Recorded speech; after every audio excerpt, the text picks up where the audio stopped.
할렐루야. 2월 3일 월요일 아침을 여는 큐티입니다.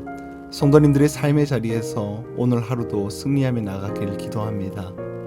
오늘 말씀은 아브라함이 애굽에서 다시 가나안으로 돌아가는 사건으로 시작됩니다. 더 정확히 표현하자면 아브라함은 애굽에서 쫓겨나왔습니다. 표면적으로는 그렇게 보이지만 애굽에 들어갈 때와 나올 때의 모습은 전혀 다릅니다. 먼저 아브라함이 애굽으로 간 이유를 생각해 보시길 바랍니다. 바로 앞장인 12장 10절에 그 이유가 나와 있지 않습니까? 그 땅에 기근이 심했으므로 애굽으로 갔었습니다. 그렇다면 애굽에서 나올 때의 모습은 어떠했을까요?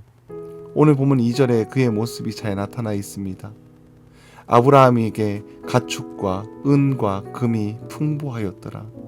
본토 친척 아비 집을 떠난 아브라함은 생각지도 못한 방식으로 재물을 얻게 됩니다. 그는 자신의 믿음이 없음을 인해 아내를 누이라고 속였지만 결과적으로 기근을 피했을 뿐만 아니라 물질적으로도 풍성해졌습니다. 이를 통해서 알 수 있는 중요한 사실이 있습니다. 하나님께서 아브라함을 직접 빚어가시고 계신다라는 것입니다. 비록 믿음의 조상이라 불리긴 부끄러운 모습일지라도 하나님의 열심으로 그를 그렇게 빚어가시는 것입니다. 하나님은 아브라함을 계속해서 다듬어 가십니다. 하나님께서 복을 주셔서 소유가 많아졌지만 그 복은 도리어 위기의 원인이 되기도 합니다. 오늘 본문 6절과 7절을 보면 그 땅에 그들이 동거하기에 넉넉하지 못하였으니 이는 그들의 소유가 많아서 동거할 수 없었음이니라. 그러므로 아브라함의 가축의 목자와 롯의 가축의 목자가 서로 다투고 또 가나안 사람과 브리스 사람도 그 땅에 거주하였는지라. 소유가 너무 많아 아브라함과 롯의 목자들이 다투기 시작하였습니다. 마치 아이들이 다툼이 어른들의 갈등으로 번지는 것처럼 목자들의 싸움은 아브라함과 롯의 관계마저도 흔들게 하였습니다. 결국 갈등이 심화되어 중대한 결정을 내려야 하는 상황에 직면합니다. 아브라함이 애굽에서 얻은 재물은 분명 하나님의 축복이었습니다. 그러나 그 축복은 심각한 위기를 가져오기도 했습니다. 이는 축복 자체에 문제가 있는 것이 아니라 그 축복을 어떻게 관리하고 선하게 사용하는지가 더 중요하기 때문이었습니다. 가족 간 다툼이 일어나는 위기의 순간 아브라함과 롯은 각각 다른 선택을 했습니다. 위기의 순간에 어떤 선택을 하느냐에 따라 결과는 하늘과 땅 차이로 달라집니다. 흔히 인생은 바둑과 같다라고 이야기를 많이 합니다. 혹은 바둑을 인생의 축소판이라고도 이야기를 하죠. 그래서인지 바둑 용어들이 우리의 삶에 자주 사용됩니다. 예를 들어서 미생, 꼼수, 정석, 패착, 사활과 같은 단어들이 익숙할 것입니다. 그 중에서 악수라는 단어들을 많이 들어봤을 겁니다. 악수는 패배를 부르는 나쁜 수를 뜻하죠. 반면 묘수는 생각해내기 힘든 뛰어난 수를 의미합니다. 아무리 유리한 상황이라도 악수를 반복하면 패배하게 됩니다. 반대로 아무리 불리한 상황이라도 묘수를 반복하면 승리할 수 있게 되는 것이죠.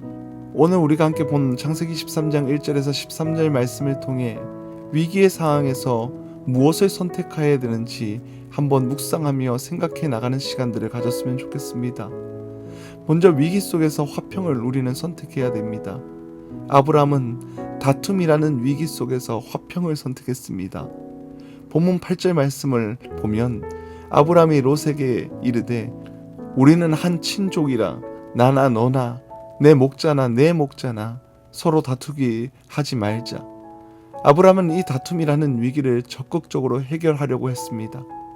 여기서 아브라함에게 무엇이 우선순위인지 명확하게 알 수가 있죠. 목자들 간의 다툼을 작은 문제로 볼 수 있었지만 아브라함은 이를 가볍게 여기지 않았습니다. 화평이 그 어떤 것보다 중요하다고 생각했기 때문에 그는 화평을 선택한 것입니다. 그리고 화평을 이루기 위한 구체적인 해결책을 제시합니다. 9절 말씀을 보면 내 앞에 온 땅이 있지 아니하냐. 나를 떠나가라. 내가 좌하면 나는 우하고 내가 우하면 나는 좌하리라. 아브라함은 롯에게 나를 떠나가라고 말씀합니다. 화평을 이룰 수 있는 최선의 선택은 서로 갈라서는 것이라는 결론에 도달한 것입니다. 그뿐만 아니라 아브라함은 롯에게 먼저 선택권을 줍니다. 내가 원하는 대로 땅을 선택하라고 말하며 모든 권한을 양보합니다. 이 모습을 통해서 우리는 화평을 이루기 위해 자신의 권리를 내려놓고 상대방을 배려하는 아브라함의 헌신적인 태도를 볼 수가 있지 않습니까? 오늘 우리는 그러한 모습들이 필요합니다.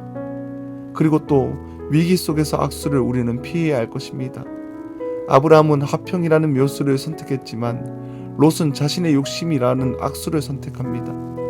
10절에서 롯이 어떠한 기준으로 땅을 선택했는지 볼 수 있습니다. 10절 말씀에 이에 롯이 눈을 들어 요단 지역을 바라본즉 소알까지 온 땅에 물이 넉넉하니 여호와께서 소돔과 고모라를 멸하시기 전이었으므로 여호와의 동산 같고 애굽 땅과 같았더라. 롯은 온 땅에 물이 넉넉한 곳을 선택해서 떠납니다. 생각해보면 지극히 정상적인 판단이지 않습니까? 다툼이 일어난 배경은 소유가 많고 땅이 부족했기 때문이었습니다. 각각 물이 넉넉하고 풀이 많은 곳으로 가면 문제가 해결될 수 있습니다. 이런 관점에서 보면 롯의 선택은 가장 합리적이고 지혜로운 결정으로 보입니다. 그러나 가장 합리적이고 지혜로워 보이는 선택이 악수가 될 수가 있습니다. 롯의 선택이 바로 그랬습니다. 그 선택이 악수가 된 이유는 그의 기준이 자기 자신이었기 때문이었습니다. 롯은 자기의 욕심과 이익을 기준으로 선택했습니다. 당장은 자기에게 유리한 선택으로 보였지만 그 결과 롯은 전쟁의 포로로 끌려갔고 나중에는 하나님의 심판 한가운데 놓이게 되었습니다. 그렇다면 롯의 근본적인 문제는 무엇이었을까요? 반대로 아브라함은 왜 롯과는 전혀 다른 선택을 할 수 있었을까요? 이 두 사람의 선택을 통해 우리의 기준과 결단에 대해 함께 우리는 묵상해 보아야 합니다.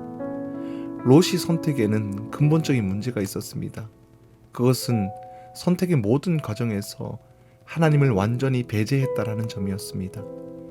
원인을 분석할 때도, 계획을 세울 때도, 결정을 실행할 때도 하나님을 염두에 두지 않았다라는 겁니다. 13절 말씀에 보면 소돔 사람은 여호와 앞에 악하며 큰 죄인이었더라 라고 말씀하고 있습니다. 반면 아브라함의 선택을 보면 그는 화평을 선택했습니다. 화평이라는 단어는 아름답지만 아브라함의 선택은 실제로 큰 희생을 감수한 결정이었습니다.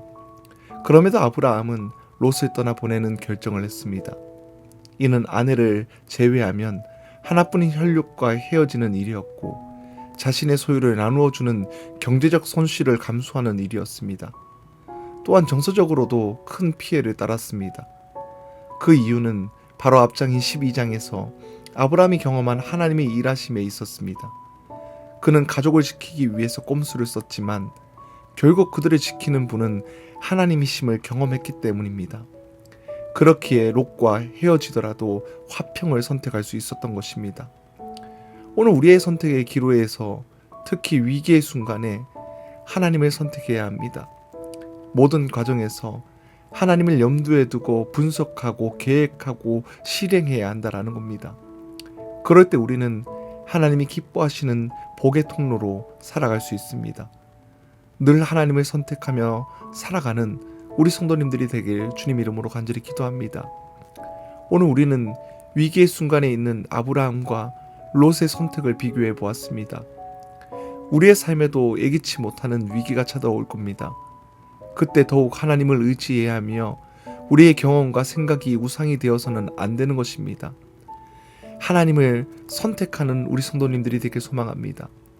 우리가 하나님을 먼저 선택할 때 하나님께서는 우리의 길을 가장 선하게 인도해 주십니다.